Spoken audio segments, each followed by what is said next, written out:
Saudara, siklon tropis mulai terlihat di sejumlah wilayah Indonesia. Daerah mana saja yang kemungkinan paling terdampak dan bagaimana masyarakat mempersiapkan diri menghadapi cuaca ekstrim di akhir tahun? Kita akan berbincang dengan Deputi Bidang Meteorologi BMKG, Guswanto, yang telah bergabung melalui sambungan Zoom. Pak Gus, selamat siang. Selamat siang, Bung Elgin. Baik, Pak Gus, ini ingin tahu mungkin pemirsa Kompas TV apa yang dimaksud dengan siklon tropis 93S dan 95S dan bagaimana ini proses terbentuknya, Pak Gus? Baik, Bung Elgin. Jadi kami BMKG melalui Tropical Cyclone Warning Center Jakarta yang ada di Kemayoran itu selalu mengidentifikasi yang pertama, siklon tropis Bakung itu tumbuh dari bibit siklon tropis 91S sejak 12 Desember. Jadi sekarang sudah 6 hari ya. Posisinya saat ini sudah berada jauh di Samudra Hindia sebelah barat daya Lampung. Namun masih memberikan dampak tidak langsung kepada wilayah kita, khususnya Lampung, Jawa Barat, dan sekitarnya Banten ya. Ini adalah dampaknya hujan dan angin kencang. Kemudian yang kedua yaitu adanya bibit siklon tropis ya 93S. Ini tumbuh sejak tanggal 11 Desember, artinya ini juga sudah 7 hari ya. Artinya ini kita lihat saat ini posisi berada di sekitar Samudra Hindia sebelah selatan Jawa Timur. Ya, pagi ini kita lihat posisinya di sana. Yang mana ada satu lagi yaitu bibit siklon tropis 95S. Mulai terbentuk tanggal 15 Desember yang lalu. Jadi ini juga sudah 3 hari. Nah, lalu bagaimana posisi daripada saat ini dan ke depannya? Nah, kalau kami masih melihat dari Tropical Cyclone Warning Center di Jakarta, bahwa siklon tropis Bakung ini sudah menurun dari kategori 2 menjadi kategori 1. Sedangkan bibit siklon tropis 93S saat ini posisinya masih bibit. Dan diprediksi oleh BMKG nanti tanggal 20 Desember jam 12 UTC itu akan menjadi siklon tropis. Namun area pemberian namanya oleh Australia karena masuk dalam area of responsibility daripada siklon tropis center di Australia. Kira-kira itu, Mas Elgi, yang bisa kami update untuk tiga bibit siklon maupun siklon tropis. Oke, Pak Gus. Baik, kalau bicara mengenai wilayah mana saja yang mungkin akan terdampak di Indonesia, itu kira-kira di pulau mana saja, Pak Gus? Baik, kalau kita lihat wilayah yang terdampak berdasarkan monitoring kami, yang pertama yaitu pesisir Sumatera ya, ini ada pesisir barat Sumatera, ada Lampung, Bengkulu, Sumbar. Sedangkan selatan Jawa ini ada di Banten, Jawa Barat, Jawa Tengah, DIY, Jatim, Bali, NTB, NTT Barat, dan termasuk angin kencangnya kemarin beberapa hari terjadi di Jabodetabek ya. Itu di Jabodetabek kami melihat tanggal 16 yang lalu itu sampai 30 knot pada lapisan ketinggian 925 milibar atau sekitar 2.500 feet. Nah, perlu kewaspadaan juga, Bung Elgi, tidak hanya 3 siklon tropis itu. Namun kami juga melihat sejumlah provinsi yang memasuki puncak musim hujan, termasuk sebagian Kalimantan, Sulawesi, Nusa Tenggara, karena bisa kombinasi dari dampak tidak langsung daripada siklon tropis dan gelombang atmosfer. Kita waspada ya, yang 2 tadi yang di bawah. Oh, baik. Pak Guswanto, berarti apakah sudah ada perkiraan waktu berapa lama potensi cuaca buruk yang akan terjadi di Indonesia ini sampai kapan dan dampaknya seperti apa, Pak Gus?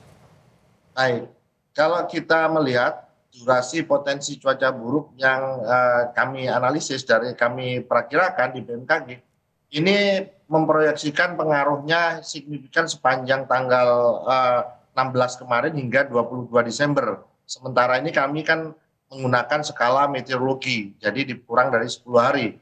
Di mana puncak gangguan nanti adalah 16 sampai 19 Desember, di mana untuk gelombang tinggi dan hujan lebat berpotensi sesuai evolusi daripada sistem bibit siklon ataupun siklon tropis di atas. Misalkan hujan sedang hingga lebat dan sangat lebat, ini lokal ekstrim disertai kilat dan petir, beresiko untuk banjir ataupun longsor ya di beberapa wilayah yang memiliki lereng.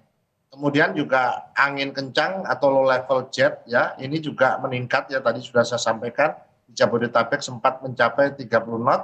Kemudian untuk gelombang tinggi hingga 4 meter ya, ini terjadi di perairan selatan Jawa, Bali, NTB, NTT, Samudra Hindia Selatan, dan Laut Arafura pada periode peringatan dini BMKG hingga tanggal 22 Desember. Kira-kira itu. Oke, Pak Gus, cukup banyak juga tanda-tanda cuaca buruk yang akan terjadi dan kira-kira apa saja yang mungkin perlu diketahui oleh masyarakat, tanda-tanda cuaca ekstrim agar masyarakat ini tentu bisa lebih berhati-hati dalam berkegiatan dan juga lebih waspada, Pak Gus. Ya, betul sekali Bung Egy. Jadi ada beberapa tanda-tanda cuaca ekstrim yang perlu diwaspadai. Yang pertama, hujan intens, artinya hujan lebat mendadak ya, ataupun hujan durasi panjang tapi sedikit demi sedikit, atau berulang dalam 1 sampai 3 hari. Artinya ini bisa menimbulkan genangan dengan cepat, kenaikan muka air sungai dan pantai ya.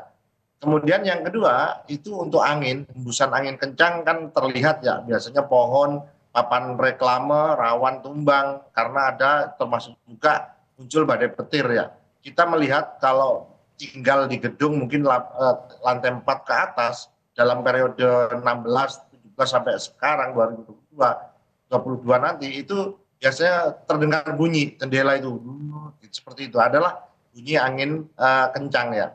Kemudian di laut kami juga perlu diwaspadai adalah peningkatan cepat tinggi gelombang, arus laut, dan swell berhari berikutnya. Ini kami memprediksi juga masih terjadi ya. Catatan yang perlu kami tekankan adalah potensi hujan sangat lebat, luas, dan angin kencang selama periode pengaruh daripada bibit ataupun siklon tropis yang dimaksud, yaitu dampak tidak langsungnya. Kira-kira demikian, itu tanda-tanda yang perlu kita waspadai.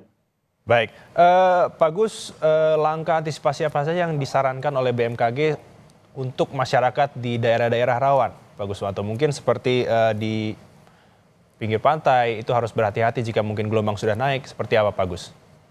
Baik, Bung Elgi, jadi langkah antisipasi bagi masyarakat di daerah rawan, yang pertama dalam rangka kesiapsiagaan, lakukan cek informasi resmi ya, pantau peringatan dini harian 6 jam sekali atau bahkan kami update 10 menit sekali ya untuk peringatan dini cuaca ekstrim harian ya ataupun jam ya. Gelombang tinggi juga kita update setiap 6 jam ya, aktivitas di luar ruangan.